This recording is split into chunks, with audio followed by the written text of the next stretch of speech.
नमस्कार छात्रों, बीए द्वितीय वर्ष की द्वितीय प्रश्न पत्र की इस कक्षा में मैं दीपा वाजपेयी आप सभी का स्वागत करती हूँ। आज हम देखेंगे हिंदी कथा साहित्य के अंतर्गत कथाकार प्रेमचंद, इनके व्यक्तित्व एवं कृतित्व का संक्षिप्त परिचय हम प्राप्त करेंगे। जैसा कि आप सभी जानते हैं कि कहानी गद्य की प्राचीनतम विधा है। प्राचीन काल से ही मनुष्य अपने अनुभवों को दूसरों को बांटने, सुख दुख की व्याख्या करने हेतु इस विधा का आश्रय लेता चला आया है। अपने जीवन के खालीपन, एकांत को दूर करने के लिए भी उसने कहानी का ही सहारा लिया है। जैसा कि हम जानते हैं, अलिफ लैला की कहानियां, पंचतंत्र, तिलस्मे, पौरुषबा आदि कहानियों के प्राचीनतम रूप है। तो इस तरह से हम कह सकते हैं कि कहानी का इतिहास बहुत ही पुराना है। इसके लिए गल्प, आख्यायिका, लघु कथा, आख्यानिका, आख्यान आदि शब्द भी प्रयुक्त होते हैं। गल्प शब्द जो है वो बंगला भाषा से लिया गया है और इसका हिंदी रूपांतर भी कहानी ही है। तो हम देखते हैं कि हिंदी कहानी का इतिहास बहुत पुराना है, परंतु हिंदी कहानी का वास्तविक विकास यदि हम देखें तो प्रेमचंद के इस क्षेत्र में पदार्पण करने के साथ ही प्रारंभ होता है। क्योंकि इससे पहले कहानी जो थी वो कल्पना की कुहोलिका में भटक कर रह गई थी, जहां एक तरफ धार्मिक कहानियां या ऐतिहासिक कथावस्तु वाली कहानियां सामने आ रही थी, तो दूसरी तरफ मनोरंजन के लिए किशोरीलाल गोस्वामी तथा उनके द्वारा लिखी गई अय्यारी और तिलस्मी, राजा रानी की कहानियां, इसी तरह की कहानियां जो है वो हमारे सामने आ रही थी। परंतु कहानियों में उस सत्य का, उस यथार्थ का कहीं भी उद्घाटन नहीं हो पा रहा था जिसके के लिए साहित्य पहचाना जाता है कि साहित्य समाज का दर्पण है और समाज में जो कुछ भी घट रहा है वो साहित्य की हर विधा के माध्यम से बाहर आना ही चाहिए। तो इस दिशा से यदि हम देखें तो कहानी के क्षेत्र में प्रेमचंद का पदार्पण एक युगांतकारी घटना मानी जाती है। क्यों? क्योंकि प्रेमचंद ने इस क्षेत्र में कदम रखने के साथ साथ कल्पना के क्षेत्र में विचरण कर रही कहानी को यथार्थ के ठोस धरातल पर प्रतिष्ठित करने का महान कार्य किया। उन्होंने कहानी को कल्पना लोक से नीचे लाकर कटु सत्य से अवगत कराने का कार्य किया।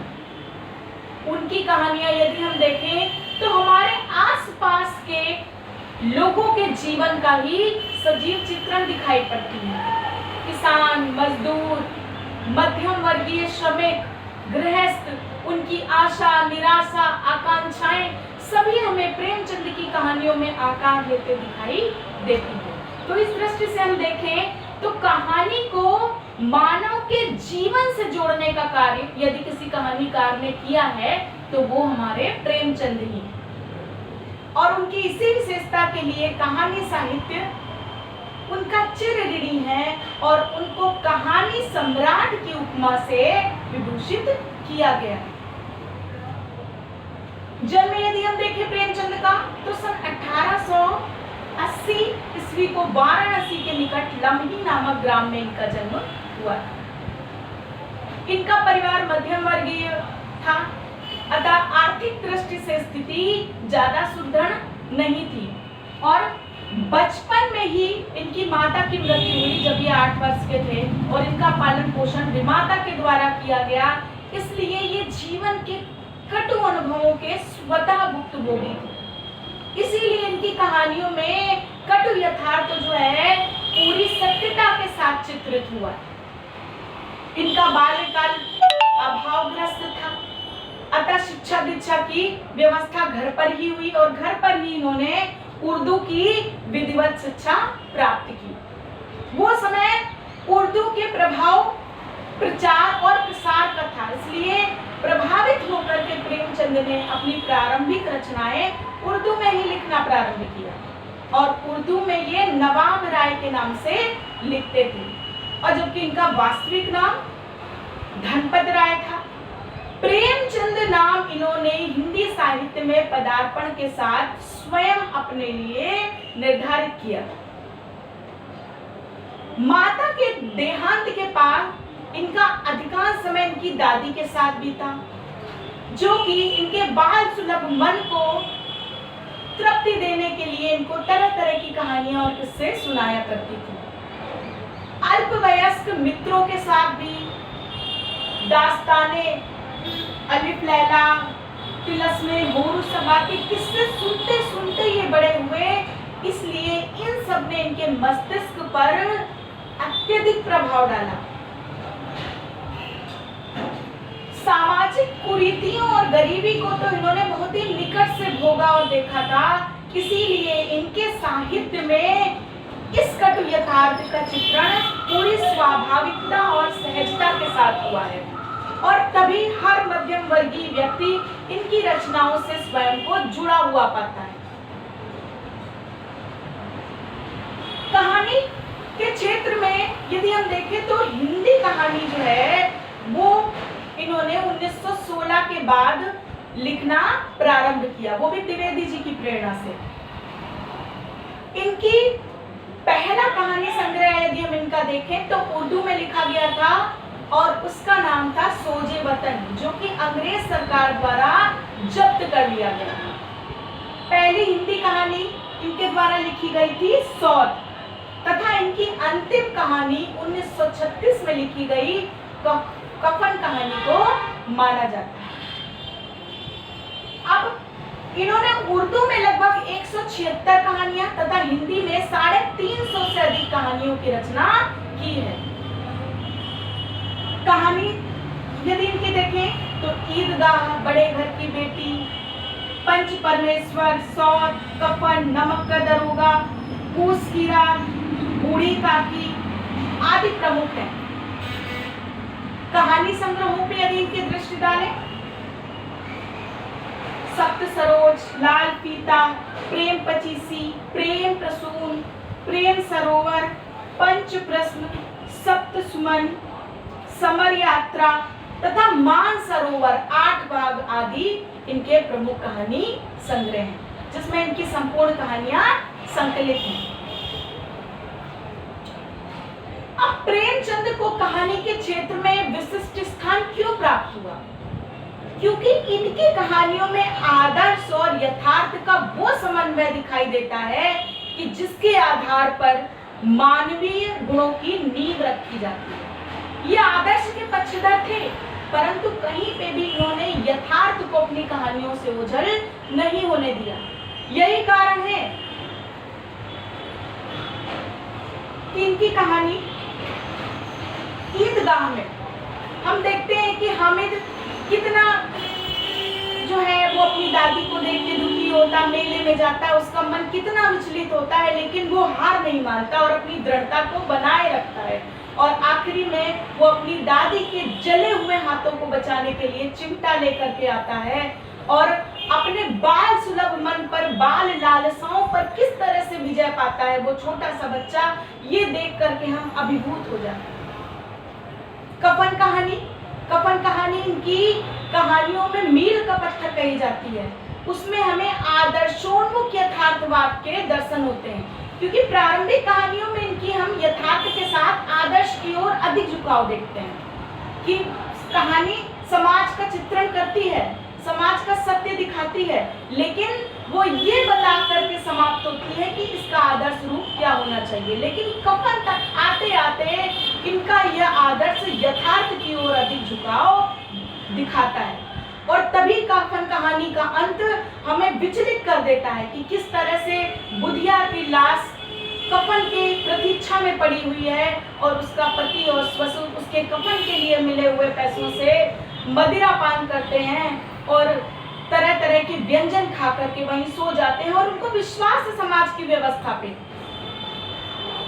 कि वही समाज जिसने कल इनको पैसे दिए थे आज भी वो उनकी मदद करेगा, भले ही वो हाथ में पैसे ना दे, लेकिन बिना कफन के बुढ़िया की लाश नहीं उठेगी। तो ये झकझोर देने वाला प्रश्न है, हमारे समाज का चित्र है कि किस तरह से स्त्री चाहे कितनी भी गुणी क्यों न हो, लेकिन बिना पुरुष के उसका जीवन नहीं है। भले ही वो पुरुष उसके लायक हो या ना लायक हो, लेकिन तब भी उसको अपना जीवन उसी पुरुष के साथ निर्वाह करना पड़ता है। ये हमारे भारतीय समाज का खुद से चित्र खींच करके रख दिया है प्रेमचंद ने कफन कहानी में। इसी तरह बूढ़ी काकी कि किस तरह से एक निराश्रित विधवा अपने भतीजे के आश्रय में रहती है और छोटी छोटी चीजों के लिए किस तरह से उसके मन विचलित होता है, और अंत में जो है वो आदर्श की पराकाष्ठा जो है वो घटित होती है और गृहस्वामिनी को अपनी गलती का एहसास होता है और वो उनको मान सम्मान के साथ उनकी इच्छा की पूर्ति करते दिखाई देती। तो प्रेमचंद की कहानियां चारों ओर हमारे समाज से जुड़ी हुई थी। पाठक उन कहानियों को पढ़ के ही उनसे जुड़ जाता था, उसको लगता था अरे ये तो हमारे आसपास का ही क्षेत्र है, ये तो फला फला के जीवन का चित्र है। इसीलिए वो उनकी कहानियों से गहरे जुड़ जाता था, उनकी कहानियों के तार हर व्यक्ति के मन से सीधे जुड़ जाते थे और यही नैतिकता, यही आदर्श और यथार्थ का मिला जुला रूप उनकी कहानियों को इतनी विशिष्टता प्रदान करता था। तो प्रेमचंद जिन्होंने कहानी के क्षेत्र में आकर कहानी को एक नई दिशा और दशा प्रदान की, कि जिसके बाद कहानी एक मानव जीवन से जुड़ी वस्तु होकर के रह गई। इससे पहले कहानी मानव के जीवन से नहीं बल्कि कल्पना लोक से जुड़ी विधा मानी जाती थी। प्रेमचंद ने उसको मानवीय जीवन के धरातल से जोड़ने का कार्य किया। प्रेमचंद की कहानी की कला पर यदि हम विचार करें तो उनकी कहानी कला का निर्माण उन्होंने पाश्चात्य से प्रभावित हुए बिना, बंगला कहानियों से प्रभावित हुए बिना स्वयं अपनी एक टेक्निक विकसित की थी। उन्होंने स्वयं अपनी कहानी के लिए नई कला का, विशिष्ट कला का निर्माण किया था और जिसके आधार पर उन्होंने इतनी सफलतम कहानियों की रचना की कि आज संपूर्ण कहानी संसार सदैव सदैव उनको स्मरण करता रहता है। उनकी कहानियों के पात्रों के बारे में यदि हम देखें तो उनकी कहानी के पात्र हमें रोजमर्रा के जीवन से जुड़े हुए दिखाई देते हैं। आस पड़ोस मोहल्ले या स्वयं अपने घर में ही उनका एक ना एक पात्र हमें दिखाई देता है। क्यों? क्योंकि वो सहज जीवन की दृष्टिकोण को दिखाने के पक्षधर थे। वो काल्पनिक जीवन को नहीं दिखाते थे बल्कि वो यथार्थ जीवन को दिखाने के पक्षधर थे। इसीलिए वे अपने विषयों का चयन हमारे मध्यम वर्गीय परिवार, समाज और गांवों से चयन करते थे। प्रेमचंद जी स्वयं को मजदूर मानते थे। वे कहते थे मैं मजदूर हूँ और बिना मजदूरी किए मुझे भोजन करने का हक नहीं है, और इसी कारण अपने जर्जर शरीर के बावजूद वो अंतिम समय तक लेखन में प्रवृत्त रहे।